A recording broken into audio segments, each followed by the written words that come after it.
位就俄式新车，我是腾讯汽车金融宇。在去年呢，上汽乘用车将旗下的高端纯电 SUV 单独出来成立了一个子品牌，这个品牌名呢叫做上汽乘用车的 R 汽车。那么作为这个品牌全新推出了一款纯电的 SUV 车型，Marvel R 呢是在上个月完成了一个上市，全系呢共分为3款车型，售价区间是21.98万到25.98万。那之前呢，其实我的同事已经给大家拍过它这个静态部分的讲解。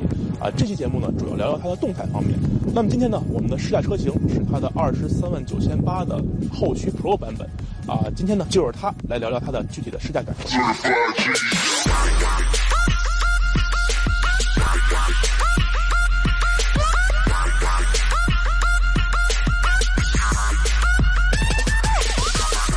那么在前脸部分呢，其实它这辆车最大的特点是这个灯组部分，可以看到上半部分比较花哨的一个部分，其实都是一些装饰效果，主要起到的是一个日行的效果。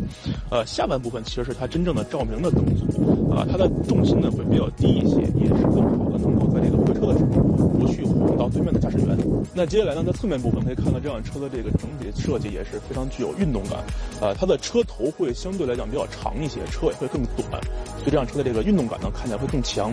另外呢，还可以看到虽然是一个纯电车型，但是在侧面还有一个这个导风槽的设计，不过更大的意义其实是一个装饰效果。最后呢，在这个车门把手方面，4个车门把手都是隐藏式设计，也能够获得更好的空气动力学。那接下来呢，在内饰部分，这辆 Marvel R 呢，它的设计也是非常的具有未来感。其中呢有2处设计在其他车型上并不常见，也是比较有新鲜感的。首先呢是这块大屏，这块大屏呢达到了19.4英寸，它除了支持一些常规的，比如导航倒车影像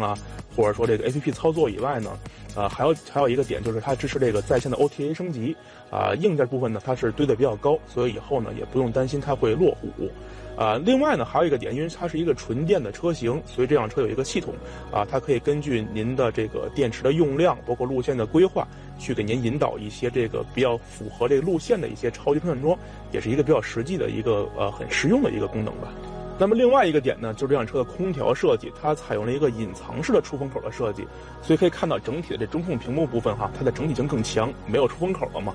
一条线过去，其实设计还是挺好看的。说到空调，还加一句，因为这辆车有一个新的热泵技术，它这个技术呢可以达到这个比较好的效果，就是说在冬天使用暖风的时候，并不会对电池电量有太大的衰减。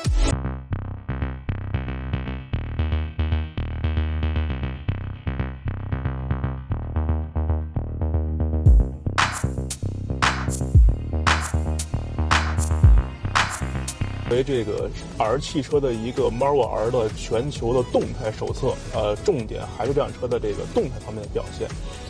那我认为呢，对于这辆电动车而言，肯定大家关心的点，对于驾乘感受而言，我觉得更关心的肯定还是这辆车的这个电机以及续航的能力。先说说它这个具体的参数，这辆车呢，标准版车型，也就是我们这个后驱的2个版本的车型，配备的呢都是双电机的系统。这个电池容量呢达到了69.9千瓦时，将近70千瓦时这么一个容量。在这个功率方面呢，双电机的后驱版本车型，它的额定功率是137千瓦，峰值扭矩410牛米。如果说您对这个性能方面比较这个有追求的话，还可以去选配一个它的4驱版本。注意，它这块是选配，就是我可以在这个后驱 Pro 版本车型上直接加钱去选装的这么一个配置。因为这2个车在配置方面是完全一样的，只是去选一个它的一个电机包。升级完之后，这辆车有一个3电机，然后另外在这个性能方面，它的功率呢可以达到222千瓦，峰值扭矩呢达到665牛米，这个0-100加速呢可以达到4.8秒，也是一个比较不错的这个数据了。那么另外呢，在它的续航表现方面，这辆后驱版车型的这个续航能力能够达到505千米。另外呢，这个3电机版本车型是一个460公里的一个续航能力。虽然说这个数据在当今的一个600-700公里的一个续航表现方面，它并不是非常的拔尖儿，但是呢，这个400多公里其实完全能够满足日常的一个家用。咱们这个上下班正常的通勤，1周充次电应该是不会成太大的问题的。那么在动态方面，着重说一个我比较喜欢的点，就是这辆车其实配备了一个跟保时捷Taycan完全相同的一个功能，就是它在这个动态的一个前进档方面有2个档可以选择。那么我在这个城市低速状态下可以去选择一个1档，它呢能够获得更好的扭矩，在超车的时候呢会更加的轻松一些。那么如果说呢，我开到了高速上，其实可以进行一个切档模式，它有一个2档模式，是更适合高速的这么一个状态，所以说这辆车的这个驾驶乐趣其实还是比较足的。那么在驾乘感受方面呢，这辆车其实我还是想简单说一说，它给我的整体感觉还是高级感比较强。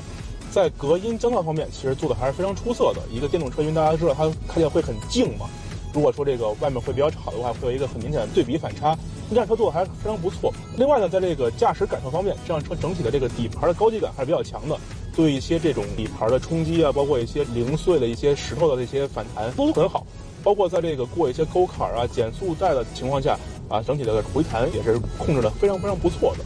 那么在动态部分呢，其实还有一点，它作为一个国家认可的一款5G 车型，